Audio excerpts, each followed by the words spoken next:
नमस्कार साथियों, आप सभी का स्वागत है साहित्य गुरु यूट्यूब चैनल पे।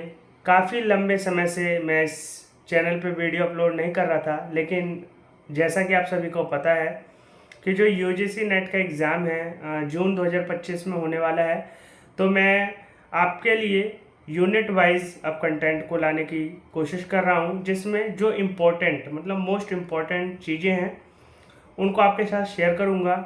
आप केवल उसको रिवीजन कर लीजिए और उसको 4 से 5 बार रिवीजन करने के बाद प्रैक्टिस कर लीजिए, वो सारी चीज़ें जो हैं आपको बिल्कुल याद हो जाएंगी।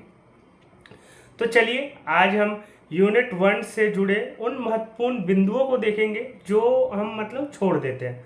तो आपके लिए ये जो मतलब वीडियो छोटी रहेगी, लेकिन आपके लिए बहुत ही ज़्यादा यूज़फुल होने वाली है। तो देखिए क्या है कंटेंट। देखिए ये सवाल बहुत बार पूछा जाता है, मिलान में ये प्रश्न आते हैं, तो इनको आप बड़े ध्यान से देखिए।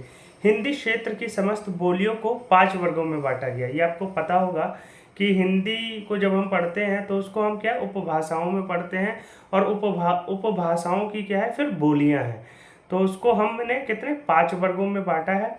और देखिए क्या है, और टोटल जो 5 वर्ग है ना, उनमें कितनी बोलियां हैं, 18 बोलियां हैं। तो हिंदी में 5 उपभाषाएं हैं और 18 बोलियां हैं। तो ये देखिए मतलब जो आपको मैं बता रहा हूँ, ये मतलब ये जो पॉइंट्स है बिल्कुल बुलेट पॉइंट्स हैं, इनको समझ लीजिए, इनसे प्रश्न बनने पक्का तय है। इन 5 वर्गों को उपभाषाओं में भी बांटा गया है। तो देखिए उपभाषाएं क्या है, तो इनको आप देख लीजिए। उपभाषाओं की सूची को देख लीजिए क्या है। पहले है पूर्वी हिंदी, उपभाषा की बोली है पूर्वी हिंदी। पूर्वी हिंदी क्या है, उपभाषा है। उसके बाद देख लीजिए पूर्वी हिंदी उपभाषा है। फिर पश्चिमी हिंदी उपभाषा है। उसके बाद क्या है, राजस्थानी उपभाषा है, राजस्थानी, ठीक है। और उसके बाद क्या है, राजस्थानी के बाद यहाँ पे बिहारी हिंदी होगा, और यहाँ पहाड़ी उपभाषा। तो अब इसको हम ये भी देख लेंगे कि मतलब इनमें कौन कौन सी बोलियों को बोला जाता है। तो देखिए यही सारे मतलब कि यही पॉइंट्स एग्जाम में पूछे जाते हैं, यही मेन है। बाकी आप पूरे कंटेंट को 50-60 बार पढ़ लीजिए, तो वो खाली समझाने का काम आता है, लेकिन एग्जाम में यही सारे पॉइंट जो है ज़्यादा काम आते हैं। तो पूर्वी हिंदी उपभाषा की जो बोलियां हैं वह कौन कौन सी है, ये आपको याद रखना है। तो देखिए पूर्वी हिंदी के अंतर्गत 3 बोलियां आती है, ठीक है। अवधी, जो कि आपको पता है यूपी में बोली जाती है, और उन क्षेत्रों का नाम भी आपको पता होगा कहाँ का बोली जाती है, जो कि हम अभी आगे देखेंगे। फिर है बघेली और छत्तीसगढ़ी। तो पूर्वी हिंदी के अंतर्गत 3 बोलियां हैं, अवधी, बघेली और छत्तीसगढ़ी। तो इसको आपको पता होना चाहिए कि पूर्वी हिंदी के अंतर्गत कितनी बोलियां हैं। तो मतलब उपभाषाएं हैं, तो 3 बोलियां हैं, ठीक है। तो ये आपको पता होनी चाहिए। उसके बाद देखिए पश्चिमी हिंदी की उपभाषा की क्या क्या बोलियां हैं। तो पश्चिमी हिंदी आपको पता है, पश्चिम जो है किधर पड़ता है ये भारत का, ये जो भारत का क्षेत्र हरियाणा के तरफ, या हरियाणा से और इधर जाए राजस्थान की तरफ, ये सारे पश्चिम मतलब कि आ जाते हैं, ठीक है। तो इसमें देखिए क्या है, खड़ी बोली आती है, फिर आती है हरियाणवी आती है, फिर ब्रज भाषा जो कि यूपी में बोली जाती है, ठीक है। और फिर कन्नौजी आ जाती है, बुंदेली आ जाती है। ये बुंदेली, कन्नौजी और खड़ी बोली, ये जितनी भी भाषाएं ज़्यादातर यूपी साइड बोली जाती है। और एनसीआर का जो एरिया है उससे सटे एरियाओं में ये सारी सारी बोलियां जो है यूज़ की जाती हैं, ठीक है। बुंदेली जो है झांसी में बोली जाती है, यूपी में। और देखिए क्या है, राजस्थानी उपभाषा की कौन कौन सी बोलियां हैं, तो उसको भी हम देख लेते हैं। मेवाती, मालवी, जयपुरी और मेवाड़ी। तो आपको पता होना चाहिए मेवाती, मालवी, जयपुरी और मेवाड़ी। इसको आप याद कर लीजिए, क्योंकि कंफ्यूज नहीं होना है एग्ज़ाम के टाइम पे। और ये कंफ्यूजन बहुत ही ज़्यादा दिक्कत देती है कि आपको चीज़ें पता हैं फिर भी आप थोड़ा कंफ्यूज हो रहे हैं। अब देखिए इसके ऊपर वो मतलब लिख नहीं पाया मैं, मतलब कि हो नहीं पाया। तो बिहारी हिंदी के अंतर्गत देखिए कौन कौन सी बोलियां आती है, मतलब उपभाषा क्या है, बिहारी हिंदी। बिहारी हिंदी के अंतर्गत आती है जो कि भोजपुरी आती है, मगही, मैथिली। तो भोजपुरी, मगही, मैथिली ये बिहारी हिंदी के अंतर्गत आती है। फिर पहाड़ी उपभाषा की बोलियों के अंतर्गत कौन कौन सी बोलियां आती हैं, कुमाऊनी, गढ़वाली, नेपाली। कुमाऊनी, गढ़वाली और नेपाली जो है पहाड़ी क्षेत्र, पहाड़ी उपभाषा के अंतर्गत आती है। तो ये सारे के सारे मतलब जिसे कहते हैं की पॉइंट्स, तो की पॉइंट्स हैं, इनको आप बिल्कुल भी मतलब वो नहीं कर सकते, और ये इन्हीं से प्रश्न जो है बनते हैं। अब देख लीजिए इनको थोड़ा डिटेल से। जो बोलियों के क्षेत्र हैं वे क्या है? पूर्वी हिंदी उपभाषा की बोलियां जो है कहाँ कहाँ बोली जाती है, इसको भी देख लीजिए।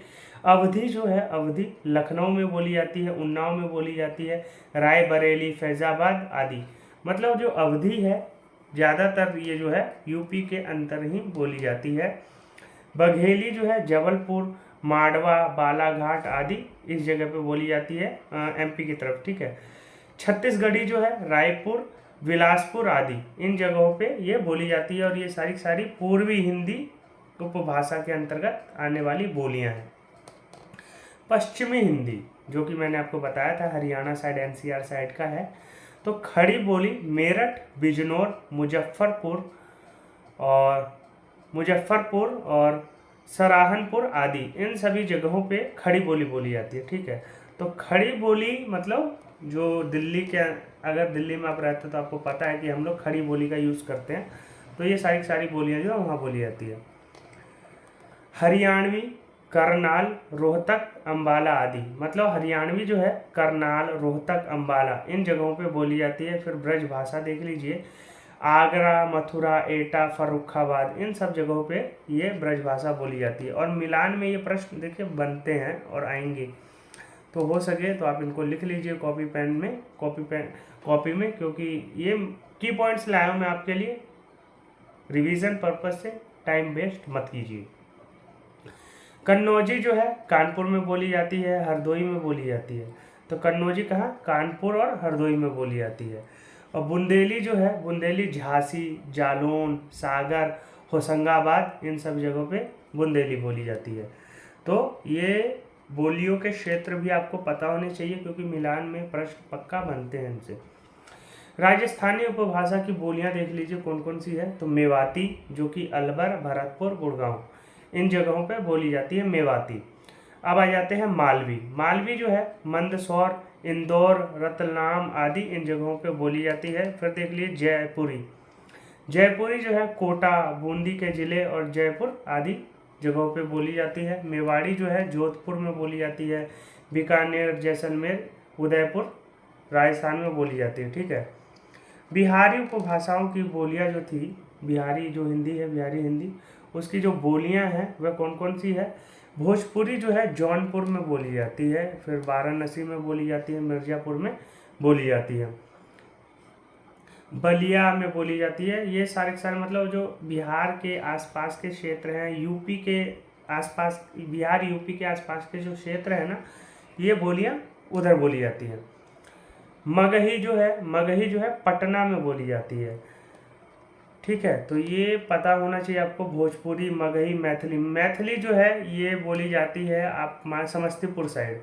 तो मैथिली समस्तीपुर साइड बोली जाती है, ये आपको पता होनी चाहिए। पहाड़ी उपभाषा के बारे में देख लीजिए।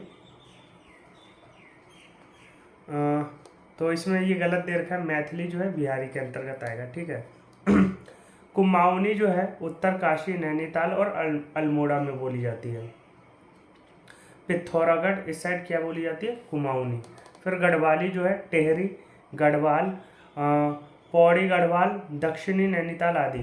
तो ये जो गढ़वाली जो है आपको पता ही है, उत्तराखंड साइड बोली जाती है गढ़वाली, ठीक है। नेपाली जो है आसाम, मणिपुर, अरुणाचल प्रदेश, मेघालय, मतलब जो सप्तभगन्य हमारे देश हैं उस मतलब प्रदेश हैं उधर बोली जाती है। तो इन बोलियों को आप बिल्कुल मतलब कोशिश कीजिएगा कि याद हो जाए, तो आपके लिए बहुत ही ज़्यादा यूज़फुल होंगे, क्योंकि इससे पक्का 1 या 2 प्रश्न आपको एग्जाम में देखने को मिलेगा, जो कि आपको 2 से 4 नंबर तक जरूर दिलवाएगा। अब देखिए क्या है, ब्रज भाषा बुंदेली पश्चिमी हिंदी उपभाषा की मुख्य बोली है, ठीक है। जो ब्रज भाषा है, ब्रज भाषा बुंदेली पश्चिमी हिंदी उपभाषा की मुख्य बोली है, प्रमुख बोली है। अवधी पूर्वी हिंदी उपभाषा की प्रमुख बोली है। तो ये भी सवाल पूछा जा सकता है कि चलो ठीक है, ये पश्चिमी हिंदी की जो प्रमुख बोली है वो कौन सी है? तो ब्रज भाषा और बुंदेली। ब्रज भाषा बुंदेली जो है पश्चिमी हिंदी की प्रमुख बोलियां हैं। फिर अवधी को पूर्वी हिंदी उपभाषा की प्रमुख बोली बोली जाती है। भोजपुरी को बिहारी उपभाषा की प्रमुख बोली बोली जाती है और राजस्थानी उपभाषा के अंतर्गत मारवाड़ी, जयपुरी, मेवाती और मालवी बोली आती है और जो है इसकी प्रमुख बोलियां हैं। तो ये आपको ध्यान होना चाहिए। अब देख लीजिए, हम देखेंगे व्यंजनों को, और व्यंजनों को देखेंगे कि मतलब घोष अघोष क्या होता है। ठीक है, तो अघोष वह ध्वनियाँ होती हैं जिनमें स्वर रज्जु में कंपन नहीं होता है, जैसे क, ख, च, छ, ट, ठ, त, थ, प, फ आदि। अघोष ध्वनियाँ वो होती हैं जो कि जैसे कि हम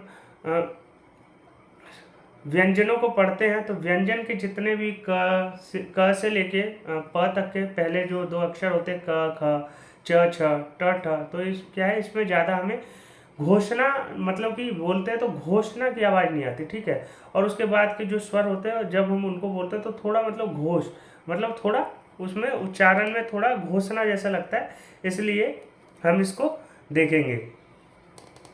तो अघोष ध्वनियों को देखिए, क, ख, च, छ, ट, ठ, त, थ, प, फ। तो ये जो है अघोष ध्वनियाँ हैं। और व्यंजन देख लेते हैं जिनका उच्चारण स्वर की सहायता से किया जाता है, वे व्यंजन वर्ण कहलाते हैं, जैसे कि क, ख, ग, घ आदि। ठीक है, तो ये सारे के सारे व्यंजन हैं, आपको पता ही है। लेकिन व्यंजनों में भी घोष अघोष होते हैं। तो अघोष जो होते हैं हर व्यंजन के जो मतलब कि क से च, क से त, क से प वर्ग के जितने भी व्यंजन हैं उनके जो शुरुआत के दो लेटर्स होते हैं मतलब कि शब्द अक्षर होते हैं, वे अघोष के अंतर्गत आते हैं, और पीछे के जो तीन होते हैं वे घोष के अंतर्गत आते हैं।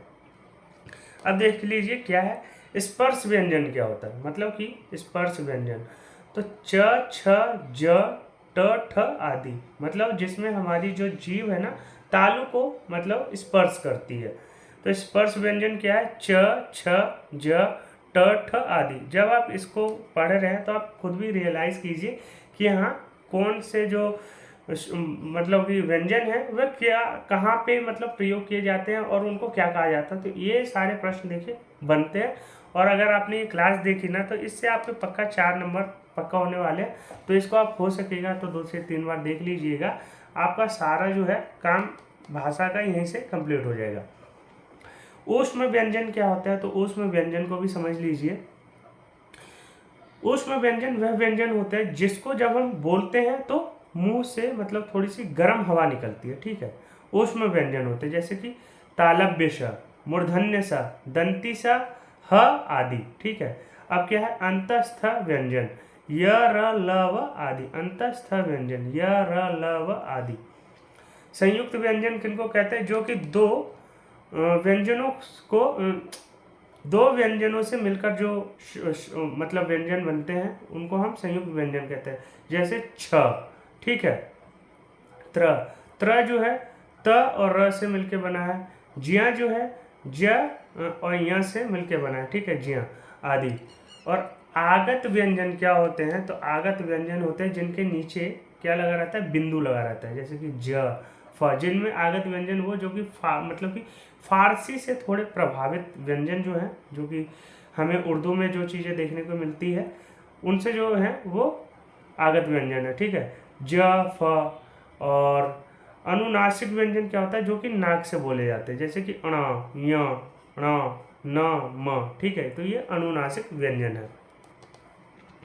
अब हम देख लेते हैं इसको व्यंजनों की परिभाषा। व्यंजन की परिभाषा देख लेते हैं कि व्यंजन होते क्या, जिनका उच्चारण स्वर की सहायता से किया जाता है वे व्यंजन वर्ण कहलाते हैं। जैसे कि हम किसी चीज़ को बोल रहे हैं तो आपको पता है कि जो स्वर है अ, आ, ई, उ, ए, ओ, अ, इनकी सहायता से जो बोले जाते हैं, मतलब ये आने ही आने हैं, इन जब तक ये यूज़ में नहीं आएंगे वो निकल ही नहीं सकते वो व्यंजन। ठीक है, बोल नहीं सकते हम उनको। तो जिनका उच्चारण स्वर की सहायता से किया जाता है वे व्यंजन वर्ण कहलाते हैं। जैसे कि क, ख, ग, घ। तो क, ख, ग, घ जो है व्यंजन के अंतर्गत आता है, और है ना, आपको पता ही है क से लेके प का जितना भी है 25 व्यंजन है, तो ये सारे के सारे व्यंजन के अंतर्गत आते हैं। स्पर्श व्यंजन जो है च, छ, ज ट ठ। और ऊष्म व्यंजन तालव्य स, मूर्धन्य स, दंती स, ह आदि। तो ये देखिए, ये जो तीनों स हैं इनके नाम भी पूछे जाते हैं। तो ये जो पहला वाला श है इसको हम तालव्य स कहते हैं, दूसरे वाले को मूर्धन्य स कहते हैं, तीसरे वाले को दंती स कहते हैं, क्योंकि जब हम इस स का उच्चारण करते हैं तो दांत में जीभ टच होती है। पहले वाले को तालव्य स कहते हैं, ठीक है। तालु में जब हम इस श को बोलते हैं तो तालु में जीभ टच होती है। मूर्धन्य स जब हम इसको बोलते हैं तो जीभ जो है हमारी थोड़ी सी मुड़ जाती है अंदर ही, है ना, तो इसको मूर्धन्य स कहते हैं। अंतस्थ व्यंजन क्या होता है? तो अंतस्थ व्यंजन जो कि कंठ के कंठ के नीचे से ही मतलब थोड़ा बोला जाता है। य, र, ल, व आदि, मतलब कंठ के इस भाग से, यहाँ से मतलब जिनकी आवाज़ें आ जाती है उनको अंतस्थ व्यंजन कहते हैं। संयुक्त व्यंजन मैंने आपको बताया ही था, जिनको दो या दो से अधिक व्यंजनों से मिलकर जो शब्द बने हैं उनको हम संयुक्त व्यंजन कहते हैं। जैसे कि छ, त्र और ज्य। तो जो छ है वो क और मूर्धन्य श से बना है, जो त्र है त और र से मिलके बना है, ज्य जो है ज और य से मिलके बना है। आगत व्यंजनों को भी आपने देख लिया था, ज फ है, और अनुनासिक व्यंजन जो कि नाक से बोले जाते हैं, ड़ य ण न म। और इसको देख लीजिए, श्वास की मात्रा के आधार पर दो भागों में बांटा गया है, अल्प प्राण और महाप्राण। तो जब हम व्यंजनों को पढ़ते हैं तो उनमें जो व्यंजन होते हैं अल्प प्राण और महाप्राण, जिनको बोलने में हमें कम शक्ति लगानी पड़ती है उसको हम कहते हैं अल्प प्राण व्यंजन, और जिनको बोलने में थोड़ा जोर लगाना पड़ता है उनको हम कहते हैं महाप्राण व्यंजन, ठीक है। तो अल्प प्राण क्या होता है इसको हम देख लेंगे। क्रमशः क, ब, प, म, अ, ख, घ, छ, झ आदि, ठीक है। तो ये सारे के सारे जो हैं श्वास की मात्रा के आधार पर दो वर्गों में बांटा गया है, अल्प प्राण और महाप्राण। उच्चारण में ध्वनि गूंज के आधार पर भी इनको दो भेद किए गए हैं, घोष और अघोष व्यंजन। घोष व्यंजन, अघोष व्यंजन जैसे कि बताया था, क और ख के बाद के जो भी तीन लेटर्स आते हैं वो सारे के सारे क्या किस में आते हैं? घोष में आते हैं। जैसे कि ग, घ, ड़, च, छ, य, च, छ, ज, झ, य, ट, त, थ, द, ध, न। तो ये सारे के सारे जो हैं उसमें आते हैं, घोष में आते हैं, जिनको बोलने में घोषणा जैसी, मतलब कि घोषणा जैसा लगे वो घोष के अंतर्गत आते हैं। अवधि को देख लीजिए। अवधि बोली जो है पूर्वी हिंदी के अंतर्गत आती है और यह उत्तर प्रदेश के अवध क्षेत्र में बोली जाती है। अवध शब्द की व्युत्पत्ति अयोध्या से हुई है और इसे बैसवाड़ी भी कहा जाता है।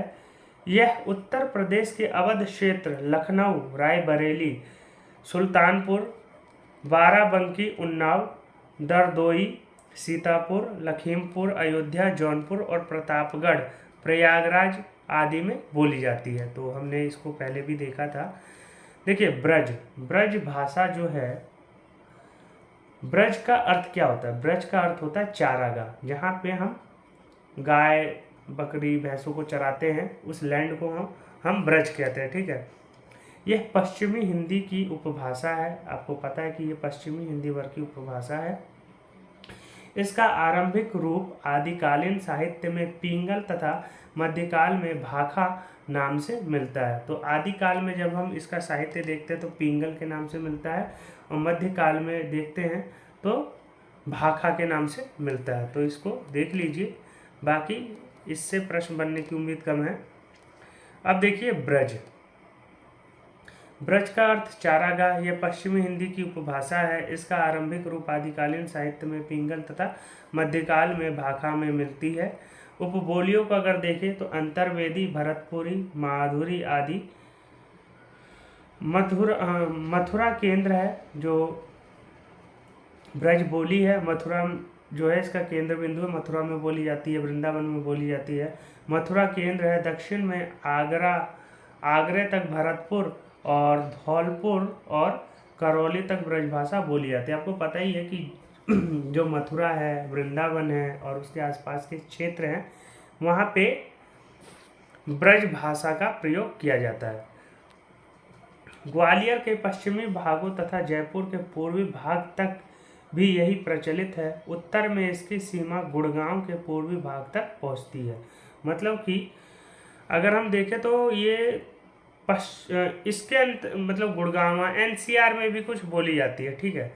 उत्तर पूर्व में इसकी सीमाएं दोआब तक है और बुलंदशहर, अलीगढ़, एटा तथा गंगापार के बदायूं, बरेली और नैनीताल के तराई परगने भी इसी क्षेत्र में है। तो जो ब्रजभाषा है इसका क्षेत्र बहुत ही ज़्यादा विस्तृत है, तो इसका हमें थोड़ा आइडिया होना चाहिए, क्योंकि नाम दे देगा जब अलग तो हम कंफ्यूज हो सकते हैं और आपको जो है कंफ्यूज नहीं होना है।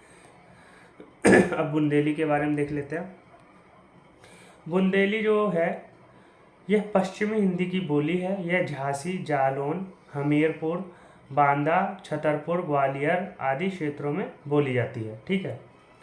अब देख लीजिए, हिंदी क्षेत्र की समस्त बोलियों को 5 वर्गों में बांटा गया है। राजस्थानी, पश्चिमी हिंदी, पूर्वी हिंदी, बिहारी हिंदी, पहाड़ी हिंदी में बांटा गया है। अभी हमने इसके बारे में डिटेल से पढ़ा भी है।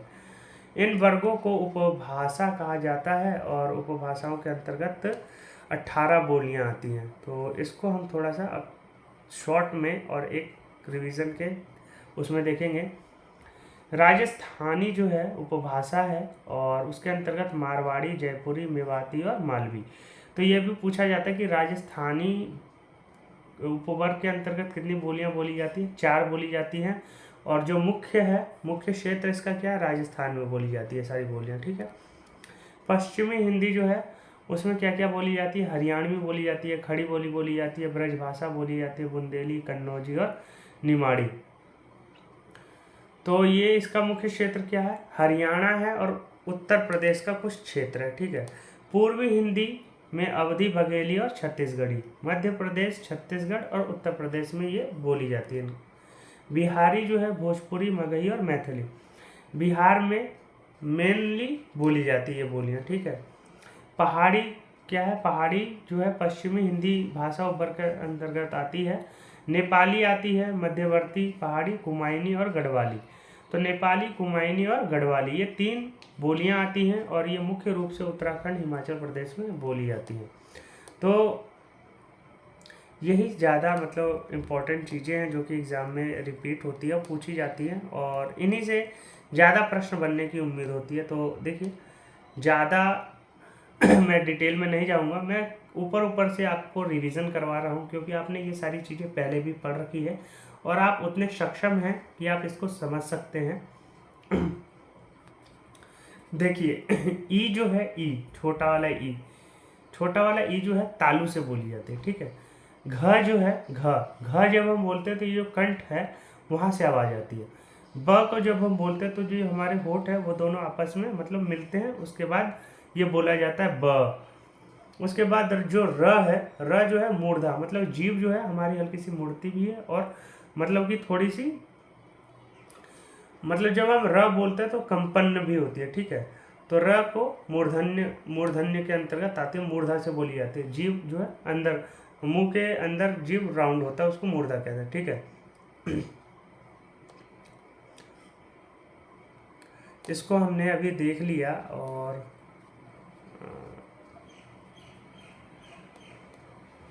तो यही सारी चीज़ें हैं। और देखिए, मैं आपके साथ ये जो PDF है जिससे मैं आपको पढ़ा रहा हूँ, ये PDF आपको मेरे टेलीग्राम चैनल पे मिल जाएगा, तो आप वहाँ से जाके टेलीग्राम को ज्वाइन कर लीजिए।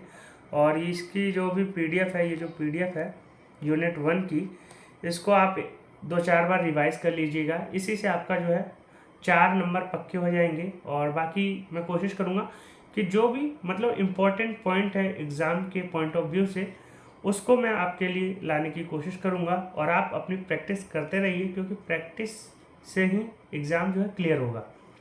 ज़्यादा से ज़्यादा अगर आपके पास अगर कंप्यूटर है, सिस्टम है, तो आप उस पर प्रैक्टिस करने की कोशिश कीजिएगा। अगर आप मॉक लगाते हैं फ़ोन पर तो फ़ोन पर ही लगाइए। और रिवीजन करने का भी समय है, आप रिवाइज कीजिए, प्रैक्टिस करिए, बस। नया कंटेंट कुछ भी मत पढ़िए। आप पुराने कंटेंट को ही जितने ज़्यादा बार मतलब देख लेंगे, पढ़ लेंगे, वही एग्ज़ाम में काम आता है। बाकी तो आपके पास कितना ज्ञान है वो ज्ञान काम नहीं आएगा ज़्यादा। आपको कितनी चीज़ें बिल्कुल क्लियर हैं और टू द पॉइंट याद है वो काम आती है, ठीक है। तो आप कोशिश कीजिएगा कि चीज़ों को अब हम क्लियर करें, ना कि ज़्यादा ज्ञान इकट्ठा करें। तो आपके पास जितना है उनको आप अच्छे से तैयार कर लीजिए, क्योंकि एग्ज़ाम जो है जून में होगा और जल्दी ही होगा, 20-22 तारीख तक हिंदी वालों का। तो आप लोग तैयार रहिए, 1 महीने का समय है कुछ, आप 1 सवा महीने का। तो आप लोग तैयारी करते रहिए, और अगर आपको वीडियो अच्छी लगी हो तो लाइक कमेंट ज़रूर कीजिएगा, और कुछ गलतियाँ जो मेरे से रह गई हैं उनको मैं सुधारने की कोशिश करूँगा, क्योंकि काफ़ी लंबे समय के बाद मैंने ये वीडियो बनाया है। तो मैं कोशिश कर रहा हूँ कि आपको और भी अच्छे से समझा सकूँ। तो जब अगली मुलाकात होगी हमारी तो उसमें हम और भी अच्छे पॉइंट्स को देखेंगे, और वो जो है आपके लिए बहुत ही ज़्यादा उपयोगी रहेंगे। तो आज के लिए इतना ही, बहुत बहुत धन्यवाद। फिर मिलते हैं अगले लेक्चर में, तब तक आप लोग बने रहिए, चैनल को सब्सक्राइब कर लीजिए और अपने दोस्तों के साथ भी शेयर कीजिए, क्योंकि यहाँ पे आपको कंटेंट के साथ पीडीएफ भी फ्री ऑफ कॉस्ट दी जा रही है, ठीक है। तो टेलीग्राम को ज्वाइन करना बिल्कुल ना भूलें। टेलीग्राम का लिंक आपको उसमें डिस्क्रिप्शन में मिल जाएगा, और आप वहाँ से ज्वाइन कर सकते हैं। तो आप सबके लिए बहुत बहुत ही, आप सब मेरे साथ जुड़े इसके लिए बहुत बहुत धन्यवाद, और आगे भी बने रहिए ताकि आपका जो भी बेटर हो सके वो होगा यहाँ से, ठीक है। तो बहुत बहुत धन्यवाद। साहित्य गुरु चैनल को सब्सक्राइब कर लीजिए। धन्यवाद।